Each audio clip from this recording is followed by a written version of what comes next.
Hello everybody, and welcome to the next episode of New Earth Practices. Good to see you all here again today for the next episode.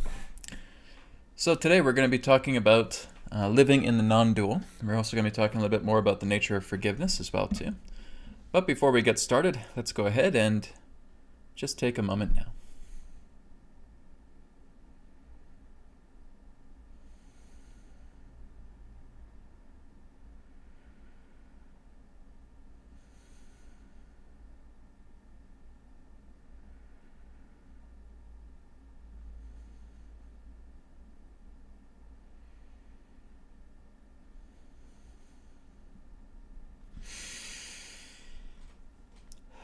And now let's just start to go into the processes where we can go much more deeper from the left brain into the right brain. So let's start off with some deep cleansing breaths. Taking a deep breath in and out. In, out, and one more time. In and out. And now we're just going to take a minute to do some heart rate variability. Okay, so nasal breathing, 4 seconds in, 6 seconds out. Okay, here we go. 1, 2, 3, 4. 1, 2, 3, 4, 5, 6. 1, 2, 3, 4. 1, 2, 3, 4, 5, 6.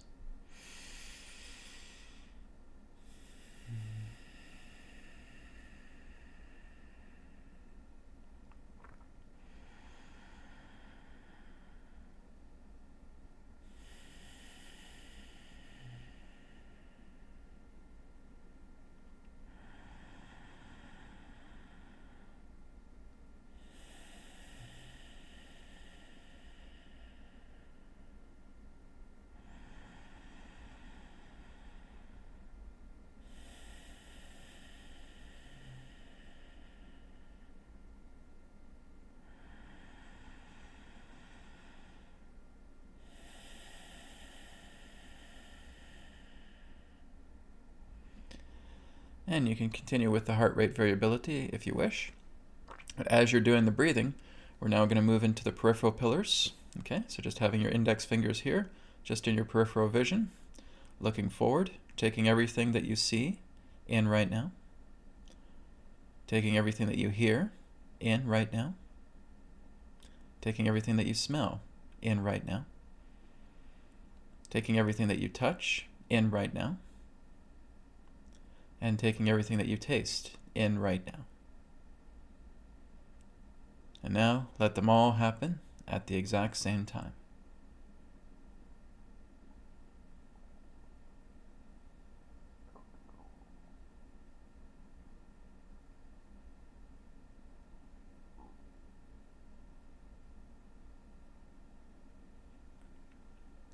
All right. See how calm your mind gets? See how just calm your mind gets when you go into that natural flow. You just take in all of the senses at the same time. It's like it's just a chilling, beautiful, I'd say it's chilling and beautiful at the same time, right? It's amazing that your mind is just so quiet, and it's just a beautiful, beautiful thing, right?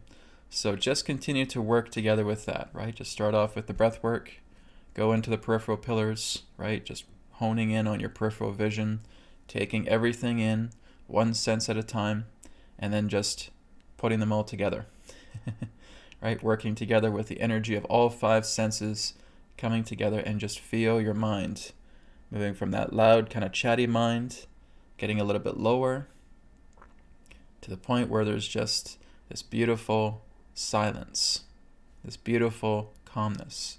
As soon as you go there, you're in the right brain, right? As soon as those thoughts diminish, as soon as you feel the quietness, because you're just bringing your awareness and your attention to all 5 senses simultaneously, you're in the right brain. Okay? And we just want to stay there as long as we can, and that's where we go even a lot more deeper, right? We feel the expansiveness, we feel the spaciousness, we feel the completeness, the big picture of creation going into the right brain. This again is where the masters go. This is the pathway to the masters. Always talking about the right brain. Always going into the non-dual. And of course, that's going to be our subject today, is looking more into the non-dual, living in the non-dual, right? I have touched information on this in the BCR Technique 30-Day Challenge, right? Where I've looked into sharing with you guys about going into your perfect space, right? Creating your heart space, letting your heart space fill everything you see, smell, taste, touch, and hear as you go within, and just accumulating that love energy, letting all that love energy coming into you, maxing out that love energy, 10 out of 10 on the love scale, and letting that love energy go to work. And as you continue to do this day by day, you start to live inside the heart, right? You're no longer living in the outside world. Well, that's the idea of the non-dual. In the non-dual, you're living in the heart. You're living in the inside. You realize how everything comes from within, that we put so much attention to the outside world, and that's how we're living backwards, right? We constantly think that we have to point a finger and that we have to forgive other people, right? And I've talked about that in a previous video as well. But as we go into the non-dual, the nature of forgiveness is always an inside job, right? Our perfection, everything that really is perfection, is inward. It's not outward. This is where people struggle, because they think that outside of myself, I have to portray myself as perfect. No, a human being can't be perfect. It's just a simple understanding of that, right? We are, again, in a human body. We're existing in a linear plane. We have form. We have impermanence. And through all of that, you can't be perfect on the outside, right? But on the inside, it's a very different story. The idea of perfection is an inward journey, right?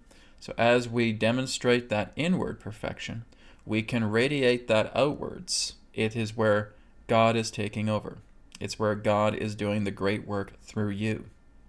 And through that great work that's being done, when you bring harmony to a situation, by working together with God, by working together with Spirit, by working together with love, you have perfected that situation because it's come from the inside and radiated outwards, right? So if we're constantly working on the outside world and thinking that we have to perfect everything by living outside and trying to make ourselves prim and proper and make sure we don't do this and make sure we don't do that, as soon as we say, I shouldn't do this or I shouldn't do that, you've already claimed an imperfection, right? You're just getting yourself more hyped up about trying to be perfect on the outside, and you can't, right? So don't bother trying. Just be yourself. Just be your natural, authentic self, right? We have been taught so many different rules, right? We've been thrown all of these man-made laws since the day we were born, trying to feel, oh, this is what you have to do to be a perfect society. There's no such thing as a perfect society, right? There's a perfect inner society, but there's no such thing as a perfect outer society. Everything that you are able to realize within yourself, right? As you start to work within yourself, you feel the conflicts going away. You start to feel them dissolving because you're working with this, right? You're creating that non-dual equilibrium within yourself, which means when you look inside yourself, when you look inside your heart, there is harmony. There is peace. The thoughts start to diminish. The thoughts themselves start to die down.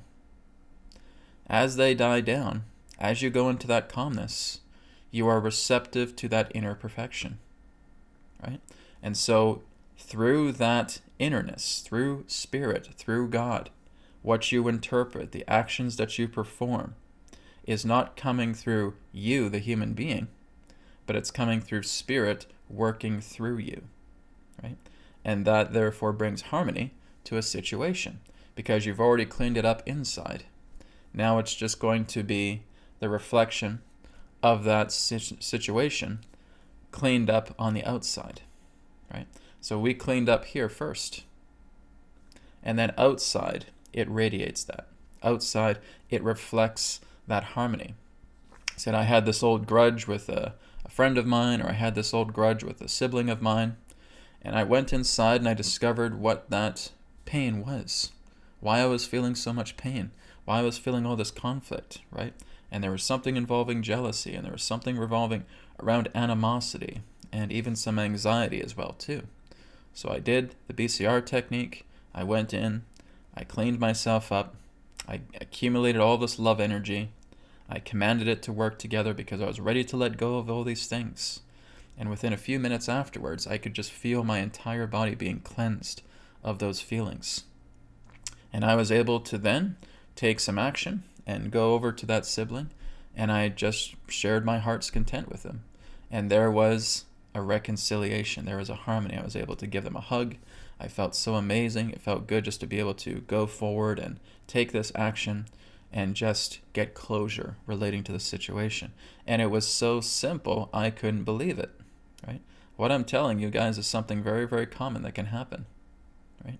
You basically just have this, there's like a no ego moment, right? You just confront this other person, right? And it's a very, very delightful conversation, and there's reconciliation made, right? There's a hug, there's an embracing moment, and everything feels like it's a closure. Like, oh my God, this is exactly what I felt inside, and now it's reflecting outwards.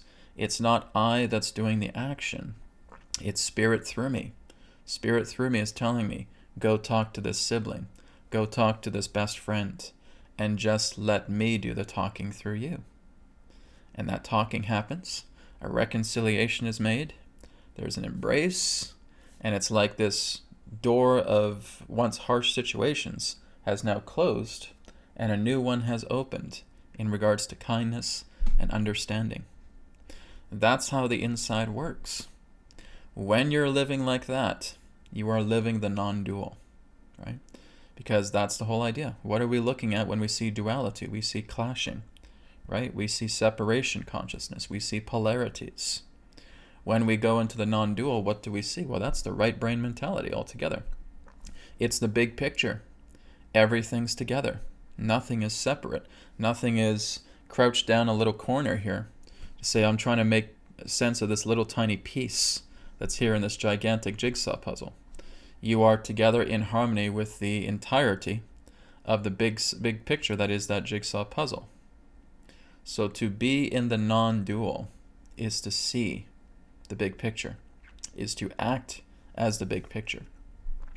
Because it's not you that's doing the work. It's spirit doing the work through you, right? It is not I, but the Father that worketh through me. So what we are learning to do as we move into the non-dual is we let the inside take care of our life as we've cleaned it up. So we go in, we clean out all of these conflicts, these conflict issues that have been bothering us, that have been disturbing the very nature of our soul since the time of our birth. In the BCR Technique 30-Day Challenge, I also talk about going right back into your infancy, seeing yourself as a newborn. And again, many of us are born into this world with trauma, right? We're basically just pulled right out of the mother's womb. And we're just in this cold environment. We got all these people with gloves on touching us and all that. We're crying like crazy, right? It's a traumatic situation. And we go back into that moment. We go into that variant that represents the newborn. And we harmonize them, right? We bring them into our perfect space, into our reinforcement space, right? And we're just embracing that variant with love. We're up here with love, and we're bringing that variant newborn together with that love as well, 10 out of 10. And now there's a harmony there, right? We've made peace with that. So what you're doing is you're reconciling your memories. Your memories are being brought into peace, because memories are indeed a subjective thing. They're relative. They're impermanent. That means they're changeable, right? So you're altering your perception of memory. You're now looking at that memory of you being a newborn and saying, I brought that version of me in my space. And I brought so much harmony to that little child. And now that little child is aware of what I will become. Here I am, age 42.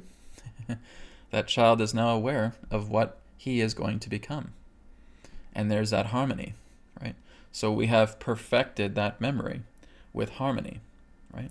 So harmony, once again, is that realization, that result of realized perfection. That's what harmony is. When you're bringing harmony to something, it is the result of realized perfection. Another important thing as well, too, as we go deeper into the non-dual, is learning the nature of forgiveness, right? There's a lot of people around the internet, quite commonly, that say, just remember to forgive others. Remember to forgive others. That's a good quality, right? And that's a nice thing to say. We want to forgive others. But the whole idea is that if you're trying to point outside and thinking that outside, if I bring forgiveness to something that's outside, you're only doing a partial job. Because here's the thing. Let's imagine that, again, we have a lot of hurt feelings. We have a lot of abuse, right?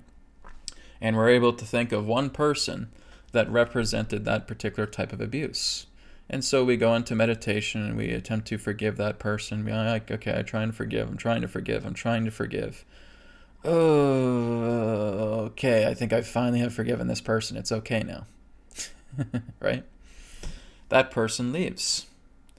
Another situation unfolds where you're abused again. Another person comes into your life and you experience that same kind of abuse once again. Brad, how is that possible? I forgave that person that abused me. How is there another person coming into my life that's now abusing me very similarly to how this person was that I just forgave? How is this happening? Because you didn't forgive the trauma responsible for you holding a grudge against a person, preventing yourself from forgiving the entire situation. It's the trauma itself that matters. So what you're doing is you're going within and you're forgiving the trauma inside. This is why if you're looking so much to try and catch people and try to forgive them outside of yourself, it's a lost cause, right? It's a nice feeling to do. It certainly feels nice to wanting to forgive another person, but that's not doing the job. You're looking at the reflection and you're not looking at the cause, right? So this is something that is quite common. Like I said, you have a lot of New Age teachers that tell you this. So just go and forgive that person. Forgive that person. Forgive that person, right? It's not about forgiving that person. It's about forgiving the trauma that's causing the upset where you feel like you're unable to forgive other people, right? It's that scenario. That scenario is caused by the traumatic event within yourself. There is hurt here. There is abandonment. There is rejection. There is abuse, right? This is why we do the BCR technique. We go within and we clean all that out. We lift ourselves up here and we clean all of that debris out because we're willing to forgive ourselves. We're willing to forgive those traumas that are within ourselves. Because when those traumas are gone, guess what happens? You will not be experiencing another abusive person. Because the trauma that is that fish bait that you're casting out into the ocean won't be there anymore. You won't have the bait that will cause any bullies or abusive people to come into your life because you've healed the emotional trauma itself from within yourself, right? This is what a lot of people don't teach, right? It's not about having to forgive another person. And like I said, I've told that to many people throughout the years. And it's, oh my God, that kind of feels good. Because I've just been battling, trying to forgive my father when he did this, or trying to forgive my dad, or my mom, or my brother, my sister, when they did this, right? Ho'oponopono, yes. And that's good. We want to work together with forgiveness. But the forgiveness needs to be within, right? We want to have that inner forgiveness. Because like I said, the only reason you hold a grudge towards anybody, having a hard time forgiving them, is because the trauma that's behind it. When that trauma is alleviated and you clear that out altogether, there's no animosity, there's no grudges. You don't feel that trauma. All there is happiness. Now, not only can I make peace completely with that person, but every other single person that was in relationship to that trauma is now forgiven. Every single scenario that I felt like I was just being mistreated by God, for example, is now completely nullified. It's neutralized. It's harmonized. Because we've worked with the trauma. We work with the core of the issue.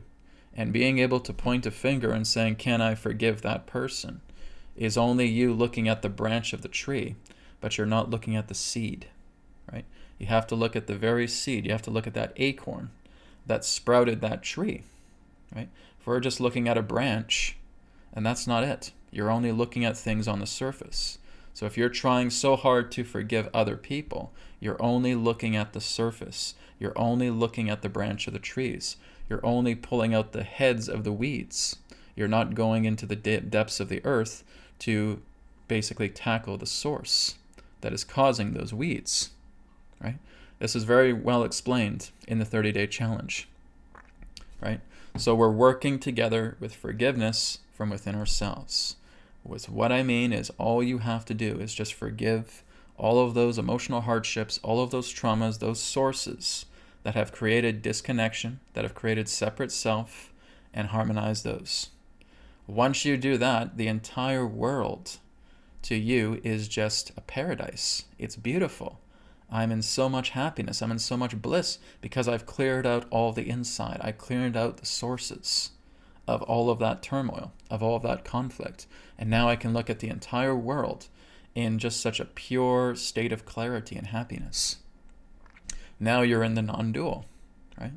So as we go into the non-dual, it is that which complements the infinite. Because when we're looking at the big picture, it's an infinite picture, right? It goes on and on and on and on. It's not something that you can just look at as a still image. It's a constantly moving picture. It's fluidic, right? But you're seeing it and you're completely making peace with everything that you see. Everything that you smell, taste, touch, and hear. Everything is in a state of harmony. But see, the right brain knows that entire picture, from how it flows, from its fluidness, right? The left brain can't do it. The left brain has to look at it in bits and pieces because the left brain is incapable of looking at something together as a whole. The left brain doesn't understand the infinite, but the right brain does, because the right brain lives through the infinite, and the non-dual lives through the infinite. There's no polarity. There's no extremes. There's no separation, right? When you look at the nature of what the non-dual is, it truly is infinite. It truly is changeless. It truly is unfathomable. And it truly shines. It shines the light of its own awareness upon experiences, right? That's the nature of, I would say, absolute perfection, okay? The absolute non-dual. So you basically have the infinite non-dual and you have the absolute non-dual. The absolute non-dual has no form whatsoever, right? That's the true nature of reality altogether. As long as we're living in form, we're living in mind, right? But yes, we can witness perfection through the nature of mind because we honor the infinite. Everything that is infinite is the perfection. If I'm looking at myself, for example, if I only see myself as just a few versions that I can accept, but I can't accept the rest, well, then I'm basically caught up in duality. But if I move into such a harmony within myself that I can accept the entire infinitum of everything that I am, I'm in harmony with that, and I'm in harmony with the non-dual, right? So the clashing of the duality, right? The clash of the titans is not happening anymore. You are completely at peace with the infinite. And that is actually what brings you into a God nature. That is what brings you into a God essence. By being able to completely honor and harmonize together with the infinite. Well, Brad, how do I do that? Well, this is where you're cleaning out the traumas. This is where you're cleaning out the conditions. You're cleaning out the conflicts. You're cleaning out all of those harshnesses that have been with you since day one of coming upon this planet. You're healing all that up. How do I do that? BCR Technique 30-Day Challenge. This, again, is why I've said that that is a stepping stone to moving you into the non-dual. It's not quite the non-dual. You're very, very close. You just have to step one more foot over. And it's like I'm talking about in the beginning. We work with the breath. We go into the pillars. We take in all of the senses. And we quiet the mind. As we quiet the mind, we are now completely in the harmony of the right brain. We are now completely in the harmony of the non-dual.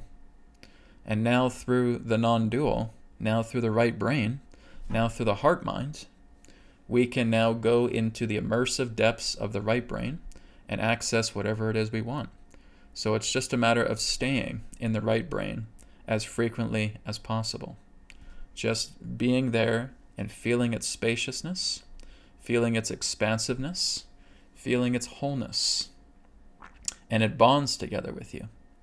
Therefore, if something arises relating to a question, you'll get that feeling, you'll get that impression of the right brain coming in and then therefore translating in the left brain, right? So it's that infinity sign. It's the figure 8.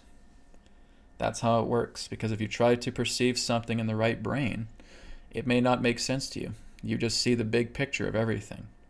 So again, being able to try and translate intellectually what you're getting in the right brain cannot happen through the right brain. It needs to translate. It needs to be sent to the translator, which is the left brain, right? But the right brain hears your thoughts. It is aware of everything that you're experiencing, right? And it therefore does send you information, but you simply wouldn't be able to understand it because you're still looking at it from a human perspective. So to understand something from the right brain that's coming in from a human perspective needs to funnel through into the left brain, because that's the translator, that's the interpreter. So this is how we get downloads, right? We're in the right brain, we ask that question, and we say, okay, after my meditation is done, you can send me the download, all right? Our meditation completes. This is exactly what happened to me the other day. I was in the right brain, I was asking a question, and I just said, send it to me after I'm done my meditation, right? As soon as I wrapped up, I could feel this incredible rush of information just coming through in the left brain and doing what I can to best interpret it. And it was a profound experience. Okay? That's what we do. We just exist in the expansiveness in the right brain, right? We may see, again, like I said, spiraling images. You may start to see patterns. Again, it's like being kind of in a dream. It's like you're going into a dream state, and then it kind of moves into the causal, right? Where everything just kind of feels blank, but it's rich with presence. It's rich with the big picture, right? You may not see that big picture, but nonetheless it's there. It's just a beautiful expansiveness. It's kind of like if a person goes off into like a psychedelic adventure, a psychedelic experience, right? Where you just see this kind of beautiful geometries, you see these spirals, you see these moving patterns, and it's kind of like you just know that there's this big picture. It's this there, it's this presence that's here. It's like seeing an entire day without transition. It's like seeing the sun rise. It's like seeing the full course of the day, and it's like seeing the sunset all happening at once, right? Everything's just all happening at once. It's like being inside a beehive, and you look at all the honeycombs, and all the honeycombs are in front of you at once. You may not be able to visualize that, but that's the presence that's there. It's this grand orchestra of creation that's directly before you as you're in the right brain, right? It's a wonderful feeling, and it's not always so easy to articulate, because again, it's something that truly goes beyond the rationality. It's something that goes beyond the intellect altogether. But once you're there, like I said, all it requires is you just to get quiet. You're just moving into the quietness. You're moving into the calmness. You're stilling the left brain. This chatty monkey mind is now becoming mute, right? And it's just falling into a state of calmness as you go into the right brain, right? So you can get your eyes dilated, right? You go into the dark room or a dimly lit room. Your eyes are dilating. You're going into the right hippocampus. You're moving into the right brain, and you're just in spaciousness. It's like you're just hovering in a void, right? And like I said, you may start to see some patterns and so forth. But while you're there, you're in the presence of the big picture. You're in the presence of completion. You're in the presence of perfection. And that's the nature of the non-dual. And now something arises within yourself, and you share that insight. You share that insight with the expanse, right? With the right brain. And just say, share this with me once my meditation is over, because you're just enjoying being here in the expansiveness of the right brain.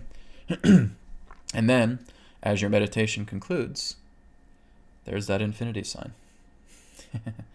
All this information just comes flooding in. And like I said, it's exactly what I felt the other day. It was a rush. It was incredible. It was wonderful.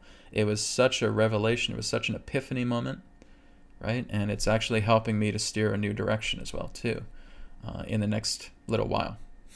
Something I can't really talk about right now, but it'll be coming up in the next, I don't know, couple of years. We'll see. Not too sure about time, but I got this really great new course to move into, and it's really helped me to understand exactly what the masters went through, what the ancient sages went through, and what they had to experience, and where they were being guided in that way. And I felt that this was a similar guidance in that way. So you're just going to see the fruits of that unfolding in the times ahead, right? As it happens, I'll let you know more about it. But it was just a very incredible, clear, profound download, right? And that's just me presenting a question to the right brain, right? You could call it the higher mind, you can call it the collective unconscious, the Akashic records, the Hall of Amenti, the Book of Life, etc. The God mind. But that's all you're doing. And now just this download comes in, and it's just incredible. It's a wonderful feeling. It's such a rush, and it's pure paradise. It's harmony. All right? So this is what I wanted to share with you guys today relating to living through the non-dual, right? Is that you're living a lot more through the right brain. You're doing what you can as frequently as possible to spend some time in the right brain, because that is where you are speaking to God. That is where you are residing within the God mind. And as you live from within, as I've talked about in the 30-day challenge, you're living inside the heart, and everything else is radiating outwards. That's living the non-dual life, right? So as you continue to practice, as you continue to work and clearing out all of that trauma, all of that debris within yourself, you are moving into such a beautiful clarity. It's a wonderful life now, because you're now living inside the heart. You're not just feeling like you have to commit your actions to an outside force, to an outside reflection, and thinking, oh, I'm pointing at this, I'm pointing at that, I'm pointing at that. Oh my God, now I'm in peril, now I'm in agony because I'm pointing at all these things, and all these things are happening to me, right? And that's how we live backwards. These things are happening to me. These things are coming to me. What do I do? What do I do? What do I do? Right? So we're basically just flipping ourselves around. As long as we're living in an outside world, guys, we're living in an inverted pentagram, right? Because you're telling yourself that the material world has more value than your spirit.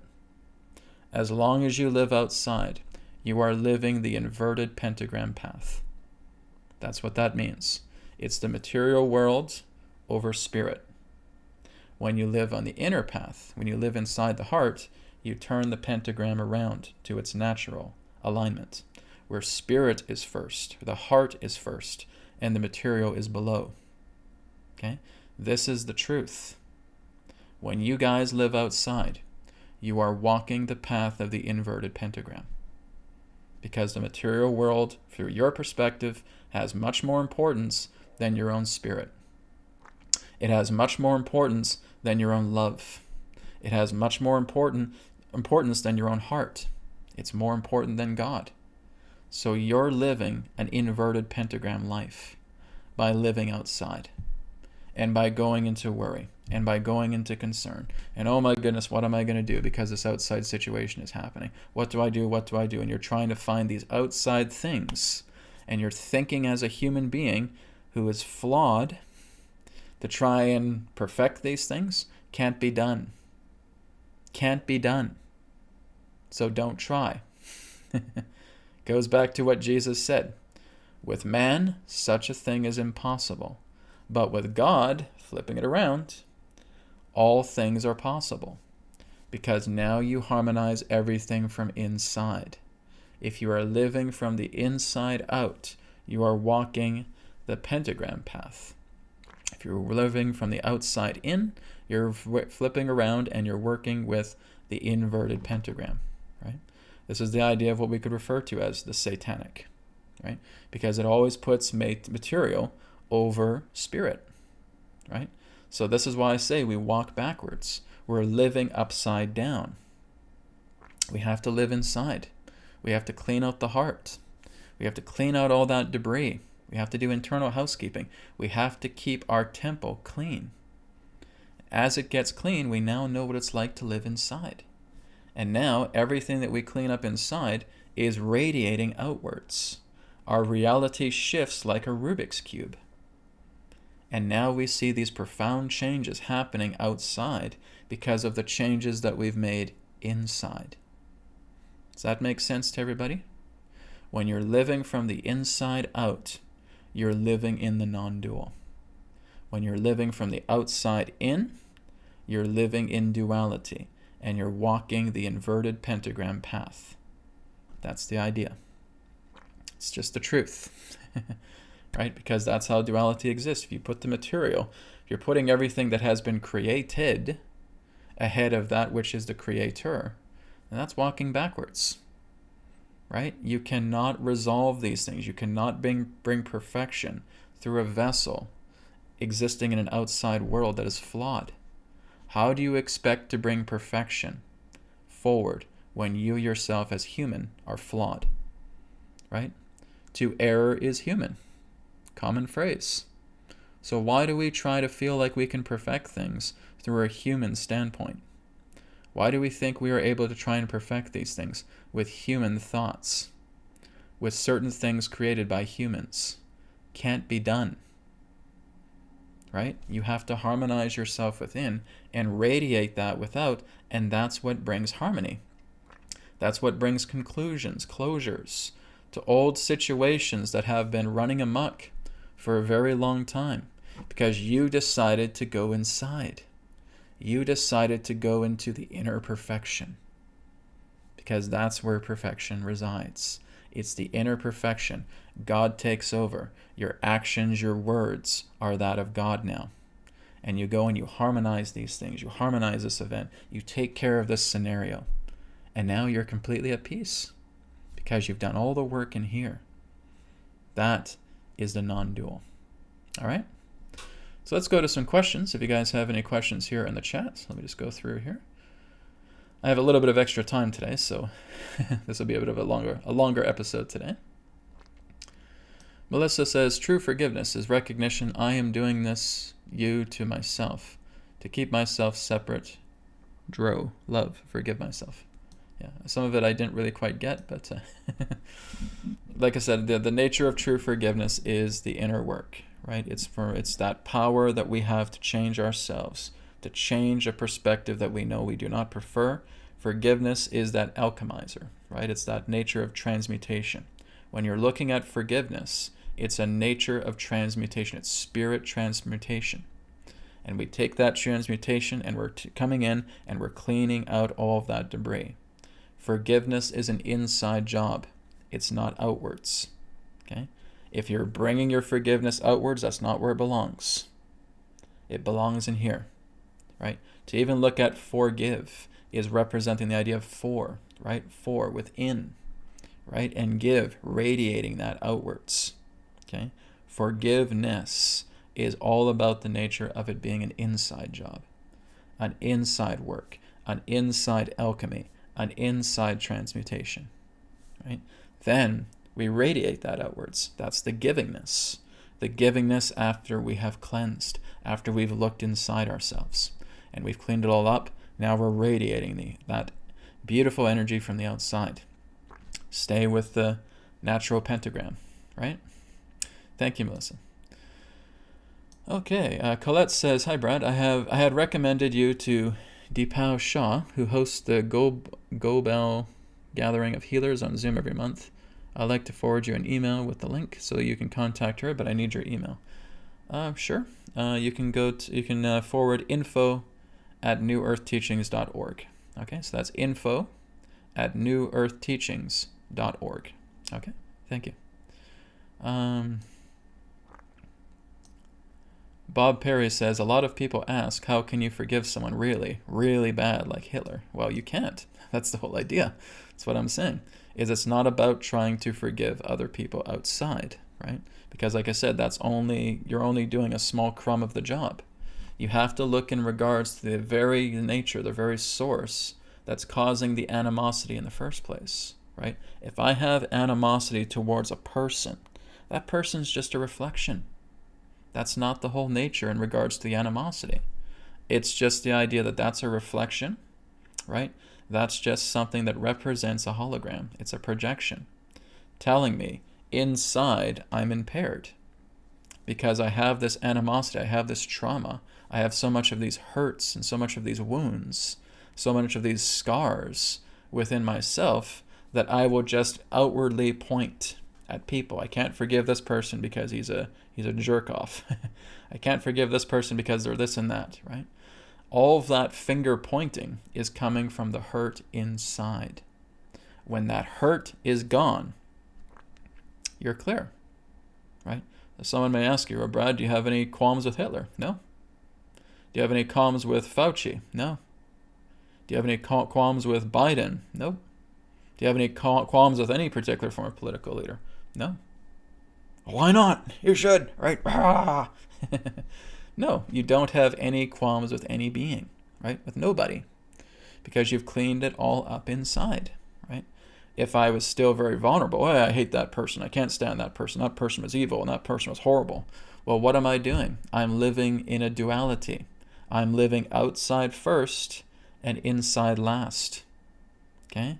That's me becoming immature because I'm constantly flipping that pentagram and I'm living in the material and I'm not living through the heart. That's not where I am in life, right? It's the standard way around. It's the heart, it's spirit, it's God. The material is beneath it, right? So that's what you're doing. You're cleaning yourself up inside. All of that animosity goes. All of that harshness goes. You have no problem with anybody on this planet. You have no problem with anyone in the universe. You are completely a clean slate because you've done your internal housekeeping. This is what I teach you guys, the BCR technique, right?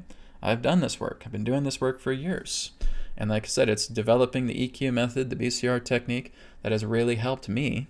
And that's why I'm sharing the BCR technique, because it's a variation of the old EQ method for you guys, because it's helping many of you.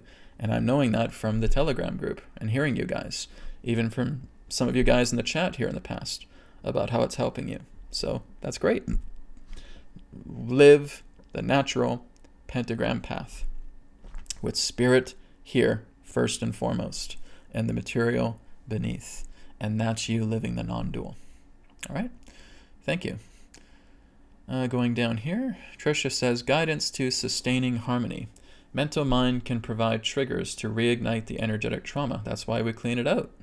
That's why we clean out the mentalities. That's why we clean out the emotions. If you guys haven't done the 30-day challenge, the BCR, please check it out. Okay, there's a playlist in the video description here. This is why we have a notepad. This is why we list things. What are we going through physically, mentally, emotionally, right? And those are the things that we're clearing out. Whenever there is anguish altogether, it all just comes down to a wounded heart, everybody, okay? It's not even about your mentalities. Your mentalities are also linked to the heart. It's not about going up here and trying to clean this out. It's about going in here and cleaning this out. That's where there's disharmony. That's where there's the mental barriers. That's where there's those emotional conflicts. It all comes through the nature of the heart. But when you lift yourself up through so much love, through so much happiness, as you discover when you're doing the BCR, and your love is just through the roof, you're in bliss. You can command that bliss to clear away all of that, to clear away harsh memories, to clear away emotional conflicts, to clear away traumas, because you're doing this every single day. And as you do this more and more over time, all of those things are going to be diffused. They're going to be cleared, right? You're doing that internal housekeeping. The secret is bliss, right? You're putting so much love, so much happiness, so much bliss by your created heart space that you can now command that energy, because that commanded energy is consciousness. And you're letting that consciousness come in, and you're letting spirit do the work, because spirit is perfection. Spirit knows what you're going through. Spirit knows where you're impaired. Spirit knows exactly what you need to take care of. And you're already saying it. I need to take care of this. Yeah, I know. It's good that you've admitted it. So let's go in and let's clean it out, because I've been able to let these things go. When I let these things go, that's how I'm able to do the house cleaning. If I'm holding on to these things for dear life, like they're an attachment of identity, can't go anywhere. Spirit can't touch what you hold on to. So this is what you're doing in BCR. You're letting it go, because the love is so strong within you. The happiness, the bliss is so strong within you. So anything in regards to mental anguish, anything in regards to emotional conflict, anything in regards to suffering goes, because you're willing to give it up. And that's what makes BCR so powerful. Your willingness to go in, to fill yourself up with so much love and so much happiness that you're able to relinquish that now. Love doesn't hold on to things. It releases. Happiness doesn't hold on to things. It releases. And that's what you're doing. You're filling yourself with so much love that if you're holding on to these old things like identity, and you're putting so much love, oh, yes. What's happening? It's being let go of. And now you're commanding that energy to go in and just clean house. Mentally, emotionally, physically, all three bodies are being cleansed by doing BCR. This is why I recommend to you guys, if you have not done the BCR Technique 30-Day Challenge, you're missing out big time, right? Do it. That's my recommendation. Allot 30 days and do it once a day, at least for 30 days. What do you have to lose? Your identity, your pain, your conflict, your suffering, because that's the only thing you're going to lose. What are you going to gain? Your happiness, your joy, your love, your contentment, your humility, your oneness with God. Doesn't that sound good? Right? Just something for you to look into. Okay, and we have an entire community on Telegram that can help you through the entire process, because they're doing it. I'm getting constant feedback from people all the time. Brad, this is amazing. I've felt like I've lifted 20 years of trauma off my back by doing 30 days of BCR. Brad, this is incredible. I used to have these pains, these sores, these aches that would not go away. And I'm doing BCR here on day number 6, and they're all gone. Right? These are common testimonials, because you guys are doing the BCR work. You're opening yourself up and you're liberating yourselves. That's your work. I'm just giving you guys a template to follow. But you're the ones going in, you're doing the work, and you're making it happen. So, you guys are always looking for a result. I'm looking for something that will bring about a clarity. Well, here it is right in front of your face. Are you going to use that template? It's available to you, and it's free. All right? So please keep that in mind. Thank you, Trish. Interesting things. Why is the knowledge about the proper mechanics of forgiveness, healing trauma within, etc., hidden from the average Joe? Why isn't it all simpler? Only those who actually dig deeper move on. Why? Because of intellect. Because of intellect, interesting things. That's why. Because, again, we're trying to resolve deep inward problems through a human mind, and you can't. Right? The nature of forgiveness is a spiritual transmutation. Okay? It's the nature of spirit. It's the nature of love. And that's not really a practicality for some people. Right? People will say, oh, you have to forgive this other person. But like I said, all you're doing is you're looking at an entire ant colony, and you're taking a look at one single ant. Right? Rather than going within and looking at your traumas. Now, it's not to say that nobody else has talked about this. Right? If you're looking at people like Carl Jung, right? If you're looking at some very knowledgeable psychologists, they knew this. They knew the idea that the work of forgiveness is inward, right? It's not outward. It's not about pointing a finger and saying, go forgive that person. Okay? There are some great minds who were able to touch the spirit, and they were able to share this, but because they never really got that popularity, they never really got that mainstream focus, right? It's all been buried. These are weaponizations, everybody. Okay? Everything in regards to many common states of education that is in the mainstream today are weaponized. And they're weaponized because they're constantly getting you to look outside for the resolve of your problems, which just acts like you being on a hamster wheel, running around constantly. Okay? Technology, commonly on the planet, is weaponized. Education, quite commonly on the planet, is weaponized. Politics, government, is weaponized.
Okay, can you guys hear me now? All right. I'm getting much busier. Brad, we lost the volume. We lost the volume. Sorry, guys. I was up here on the chat, so I wasn't paying attention to that. Okay, hopefully you guys can hear me now. I'm not too sure how long I was off for. Yeah, so I was at the top half of the chat, just looking down, and I wasn't aware that there was some audio problems.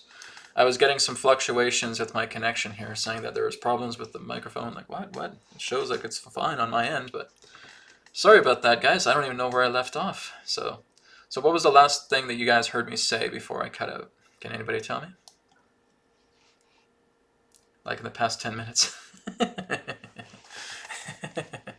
Okay, maybe I'll go an extra 10 minutes here, but oh geez, guys, I had some really good information coming through too. Start all over, Brett.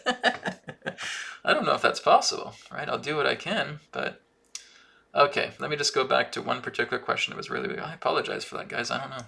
Like I said, maybe this is censorship. Like I said, what am I saying? I think there's censorship going on here, guys. I'm talking about this good stuff, and we get these anomalies of connection problems, right? So, okay. So I think there was one question where Interesting Things was talking about why isn't this being taught? Did you guys hear that part? When I was talking about the idea of the inverted pentagram and mainstream media, and that we're living in a weaponized culture, etc. Did you guys get that? Yes. Okay, great. You were talking about weaponization. Okay, so I was on Interesting Things post there.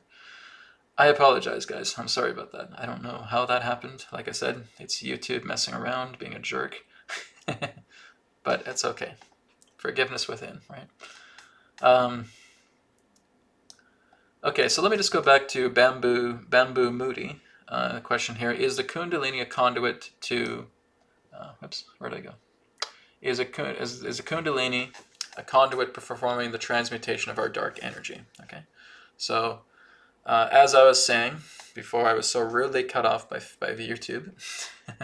There really is no dark energy. Okay, dark energy doesn't really exist. There's only just energy. And I was talking about how I had a Kundalini awakening as well too. I had to clean up a lot of the gunk, a lot of the muck within myself. And then as I was going through the process, I had a Kundalini awakening that went all the way up into the Anya chakra. My teacher for that was actually Ramtha coming through, right? So the spirit of Ramtha was actually guiding me and helping me with my Kundalini experience. So what I would suggest is that people look into getting a Kundalini teacher, right? It was back in 2018 when I had mine, right? But it's not the idea that Kundalini is knocking away some invisible blocks here or knocking away boulders, right? You got to clear the path for your Kundalini. So this happened when the first time I was getting the Kundalini uprising, it stopped at the solar plexus, right? And I had to, it had to do with relationship issues.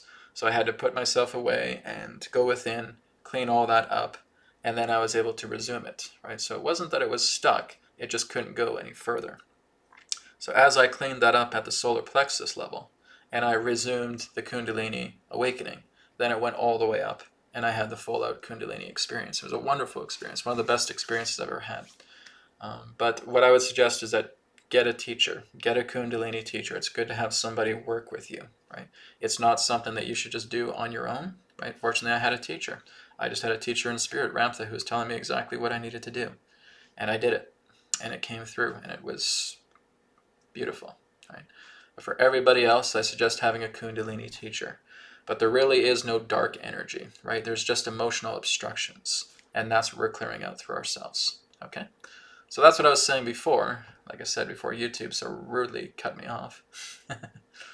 Okay, hopefully again you guys are hearing me okay. It says excellent connection. Okay.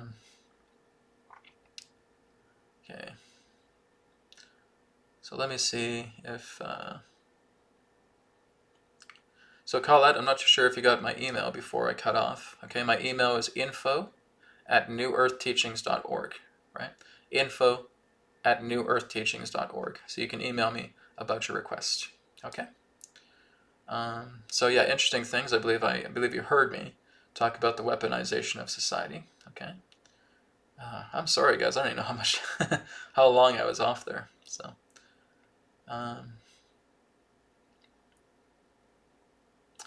Yeah, Amy says, actually, I did not touch this question before the cutoff. Amy says, Brad, people say we were put down here to have a human experience. However, would it be that we are here to have a human ascending experience? Your spirit first, okay? Looking at the pentagram, your spirit first, okay? Human is the material, right? So the spirit is coming through the human to have this experience, right? To really feel what it's like to be a human being, right? But to keep our spirit nature intact. So, right, we can look into the idea, well, maybe it's spirit having a human experience or it's humanity having a spiritual experience. Well, again, it's kind of like looking at the pentagram and the inverted pentagram by those natures, right? You are spirit first. That's the true nature of who you are. So when you're having an experience, it's to grow your soul. It's to expand your awareness of how things are through life, right?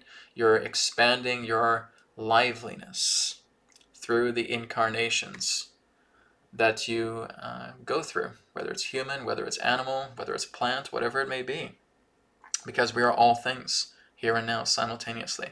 So it is spirit, it is our soul that is growing and enriching itself to the rewards of how we look into these material experiences that help ourselves to understand the greater nature of life altogether in fullness, right? So thank you for your question there, Roseanne. Oh, sorry, not Roseanne, Amy, my apologies. Roseanne, yeah, so I think I was answering your question, Roseanne, before the audio cut out. So I was basically saying, oh, Spirit, how can you let me put this? Roseanne's question here was, usually when I notice the pain I'm causing myself, it hurts more than the pain others have caused me. This is why. And what I was saying is like, oh, okay, Spirit, how can you put this into words for me, right? And Spirit came through and said that you are the one responsible for your best of times and for your worst of times.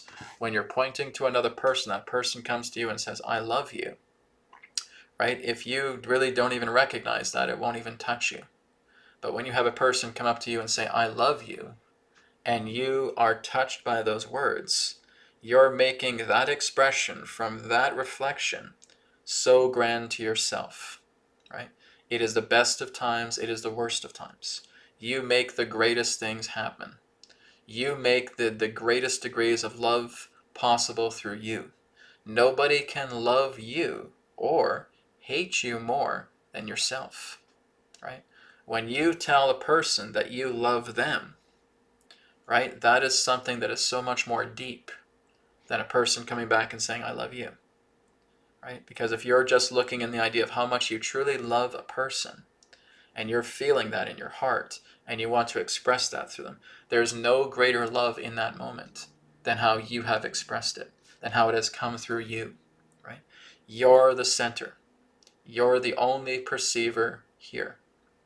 And as you're the only perceiver, everything that comes through you is the grandest. So you can have the grandest effect of love, you can have the grandest effect of hate, you can have the grandest effect of fear, you can have the grandest effect of compassion. It's all through you. You make the totality happen, right? So yes, this is why.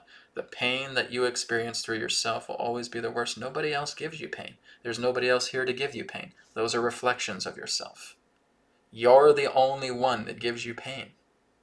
You're the only one that gives you love. You're the only one that gives you happiness. You're the only one that gives you fear.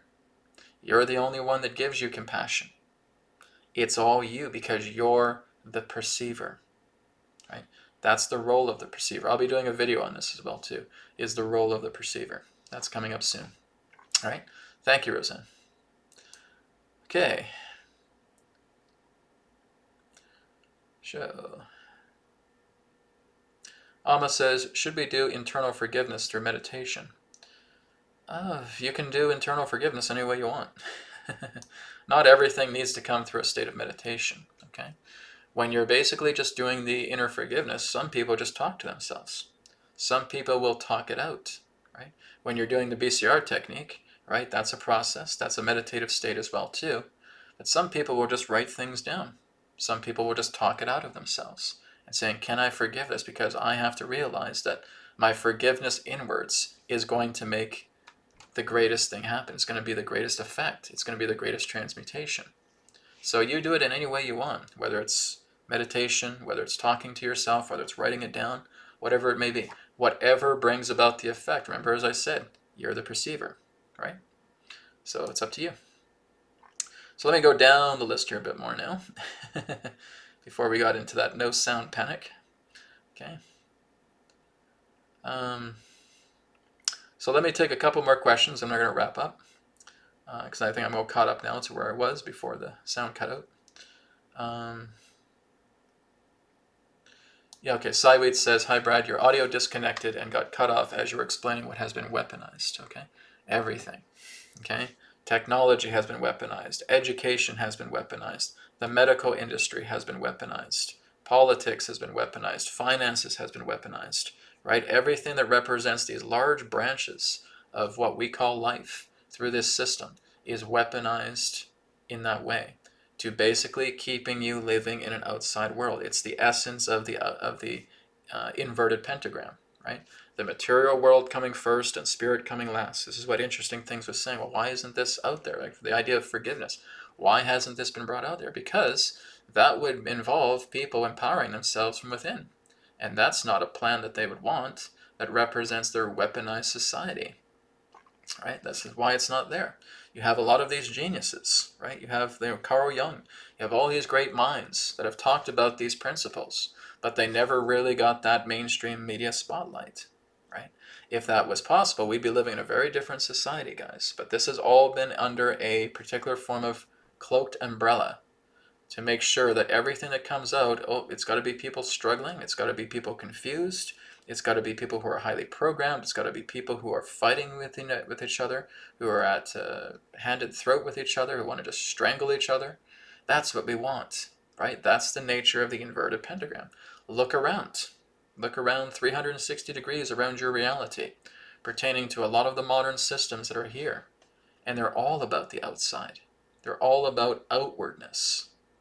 They're all about the idea of humans running around confused. It's the chicken with its head cut off analogy here. Because humans have been taught, because we're so heavily influenced by our reality, we're so heavily influenced by our environment, that we now get into this idea of just running around confused. Because we're constantly looking at the intellect, you're constantly looking at the left brain.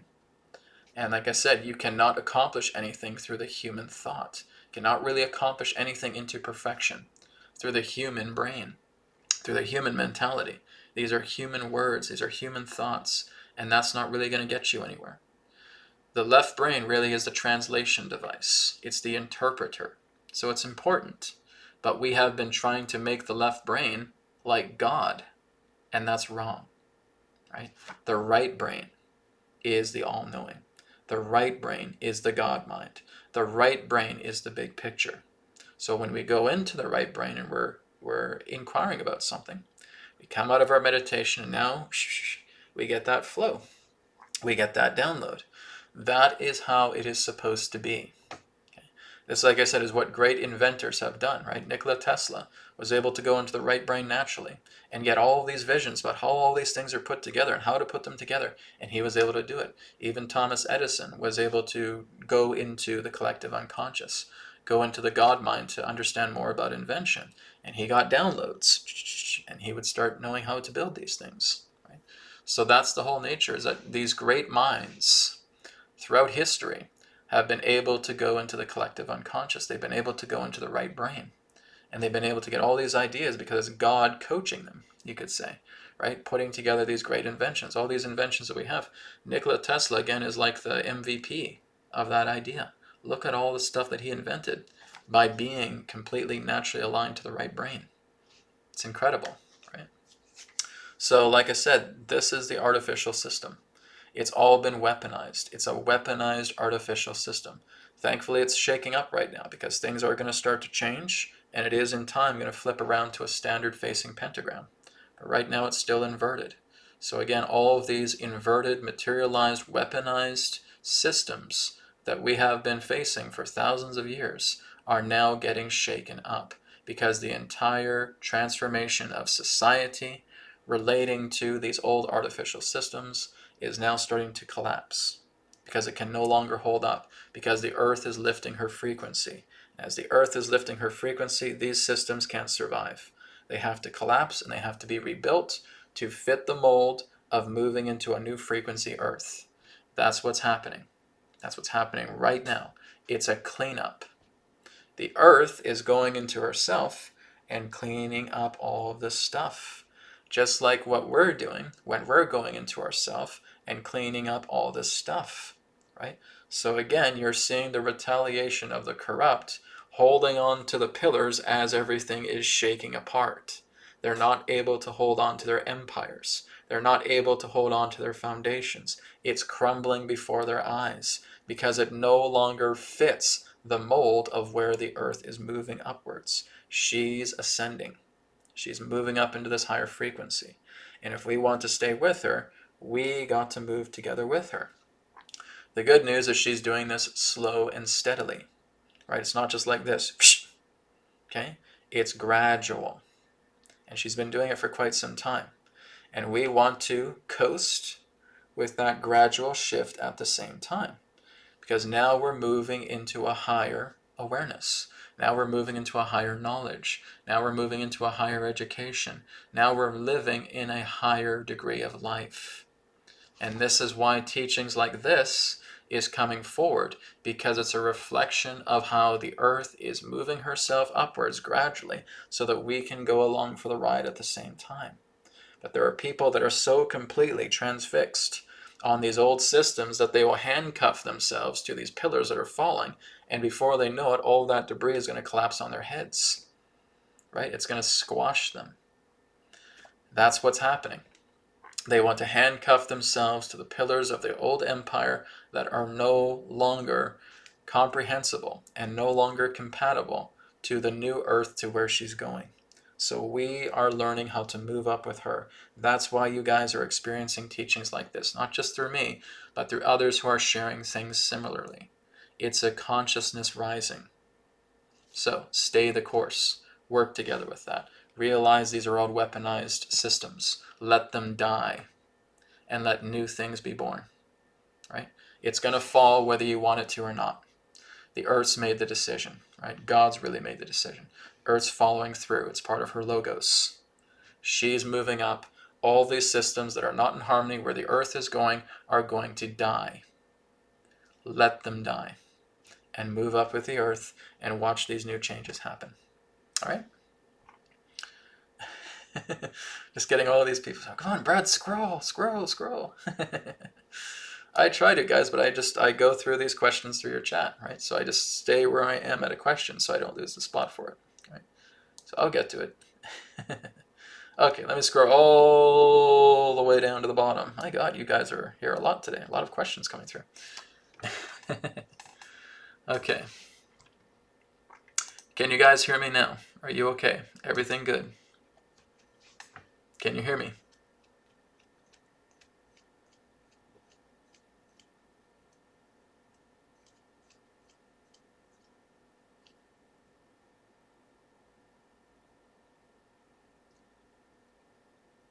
Yes? Yes? Okay, great. Takes a few seconds. There's a few second delay here. Okay, so let's end with one more question, and then we're going to wrap up, right? I've been really going here pretty long today, so.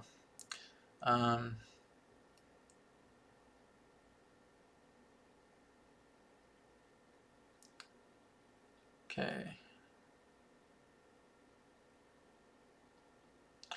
Yeah, David of Shield says, this timeline or reality feels like it got hijacked by lunatic psychopaths. Precisely, right? They were actually volunteering. Actually, I would say it was basically a decision from the divine to hand the keys over to these psychopaths. Brad, why in God's name would the divine hand over keys to frigging psychopaths for our learning, for our growth, so that we are able to look at everything that has happened in our ancient past, because we were given too much power too soon, and we grew corrupt. And when the Atlantean disaster happened, the keys still went over to these old kings to these old rulers, because it was all part in that sense of us resolving a great deal, a great debt of collective karma. So they were handed the keys deliberately. Okay? They were meant to have the keys for a certain amount of time until humanity would awaken. And that's what's happening right now. And now the keys are being taken away from them, and now they're being handed back to humanity. So, this timeline reality feels like it got hijacked by lunatic psychopaths. Yes, it certainly did, because the divine handed them the keys to the kingdom. Because it was all part of our greater learning and saying that in order for humanity to grow, they have to see the tyranny that has been around them for so very long. They have to go through such a deep suppression. They have to go through such a deep rebelliousness to get out of this suppression, to move themselves into the height to where they need to go. This has again calculated and told itself up to the point where we were very corrupt, because guess what, guys? Many of us were those psychopaths, right? If you're looking into ancient Atlantis, if you're looking into Egypt, if you're looking into Peru, you're looking into ancient Europe, a lot of us were those psychopaths, okay? Pretty much most of you guys here on this chat, you were psychopaths at one particular point, but then you saw the light, and you came into this enrichment saying, this is the wrong path, and I'm going to dedicate myself to come back again and again to be the teacher to helping people come to the light, right? I'm not excluded from that as well, too. I've seen lifetimes where I was a psychopath myself, right? And then again, something happens and you see the light. So we were all there, everybody, right? The psychopath was given the keys to the kingdom and saying, here you go. Go build your empires. Go build your weaponized systems. Make it all happen. Because eventually the people are going to overthrow you. Oh, please. People are so stupid. They're not going to overthrow me. That was their mentality. They're so dumb. They're so stupid. They're not going to overthrow me. They're a bunch of idiots. They're a bunch of worthless sheep. And that's how they've seen us for thousands of years. And now look what those quote-unquote worthless sheep are doing. They're standing up. Right? They're standing up and they're opposing this. And they're moving past all of this corruption that has been deliberately handed to them for thousands of years. Because it's all part of a greater life lesson that needed to come together and saying, in order for humanity to grow, they must see what has been brewing behind themselves. They need to see what was brewing under their feet. They needed to see this for themselves. They needed to go through such deep awakening through the suppression and tragedies and travesties that are happening upon the world right now, so that they can lift above it all. They can rise above it all. Because now that you're knowing all the secrets of all this corruption, of everything that's happening, everything that's coming out, all the beans that are being spilled out right now, you will never be fooled by it again. That's the great teaching. It's not about saying, oh, just give it to the light beings, light workers, and everything will be taken care of. No, because you'll constantly be sabotaged again. The filth under your feet will sabotage you. They'll pull you out by the ankles and you'll fall to the ground by handing keys over to the light beings, by handing keys over to the light workers. You will continue to be sabotaged for more thousands and thousands of years. If we decided that the divine hands the light beings, the light workers, the keys, you would be sabotaged for many more ages, because that's not resolving the darkness. The darkness has to give the impression that it is so heavily, overly confident and arrogant that it can now start to show itself from when it was once clandestine to come into the light and saying, yes, we are here. Here's us as the filth. Everybody sees this now. Oh my God, this is what's been under our feet. This is what's been all around us in cloaked veils for so very long. And now we see it. And now the dark forces don't know that they've doomed themselves because they've lost their secrets. They lost their power, which represented the clandestine nature. The veils are being pulled off them, right? So what everybody's talking about, right, is the idea of pedophilia, the idea of human trafficking, the idea of satanic rituals, the idea of these agendas, etc. All of it comes out now. It's common knowledge. They've lost their edge. and now they're going to crumble away.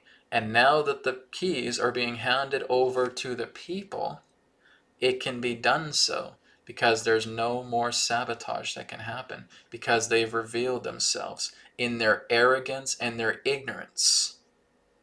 And they can never rise again, because we've seen through the magic show.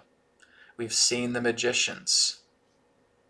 And now we're not fooled by their tricks. Now we're not fooled by their corruption, their seductiveness. It's all out in the open. It's being revealed. So now there's no more sabotage. Nobody can grab you by the ankles and pull you over, because that's all being exposed. So this is where we're going as a mature society. We have let the corrupt forces show themselves, rear their ugly head, shown the mark of the beast, right? Done. That's it. That's their big surprise, because they were so arrogant, because they were losing a grasp. They had all these counter forces working together and saying, in order for us to succeed, to try and feel like we're going to succeed, we got to pull these veils out of the way, and we got to be very obvious with who we are. And that's what they're doing. And they're the idiots. They're the morons. Right? Because now their arrogance dooms them. Right? They have become so idiotic and so desperate and so panicky that they have thrown off all their clandestine veils and revealed themselves. Yeah, we're the ones. We're the ones that are telling you to get vaccinated. We're the ones telling you to put a mask on. We're the ones telling you to social distance. We're the ones telling you not to question authority, etc., etc., etc., etc. You see, that's the weaponized system. These are the puppet masters behind the weaponized systems that are making themselves revealed because of their idiocy and their arrogance and their ignorance. And that's what's going to doom them. So that now, as we all hold the keys, nothing stands in our way to prospering now, because there's no more dark forces. Darkness can only exist where there's clandestinity. When that's gone, you don't have it anymore. There's no more man behind the curtain, because the curtain has been pulled down. So that's where we're going. That's why the keys are being brought back to us. I've just given you guys kind of a proverbial history lesson here. Right? This is all coming through ourselves. Okay, guys, let's wrap this up. It's 11:30, so I feel like I'm doing a New Earth TV Live here today. But speaking of that, that will be coming tomorrow. Okay, the next episode of New Earth TV Live is happening tomorrow, so we'll be going in through some more questions. Anyways, I was really going a lot more deeper today about living in the non-dual and forgiveness. It is a big topic, I know. So, again, thank you guys for bearing with me during that audio cutout. Again, I apologize for that. Like I said, it's YouTube shenanigans.